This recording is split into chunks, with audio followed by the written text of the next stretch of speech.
Menard here. I've got a great Copilot exercise in Excel.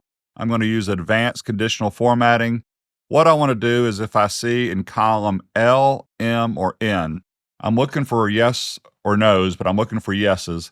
And I want to see if yes is in here twice on a row, highlighted in green. So as an example, L2 should not get highlighted because it's yes, and then in M2 is no, and then in N2 is no. So let's go ahead and do this right now. I'm going to click on Copilot. The task pane launches. In my prompt box, I typed in highlight cells green where there is a yes in 2 or more columns. Let me run this. It came back with this fairly advanced function. I'm going to click on apply. I'm going to scroll over, and it actually did exactly what I wanted it to. I'm just doing a quick check here. So row 2 should not be highlighted. Row 4 should not be highlighted. It worked.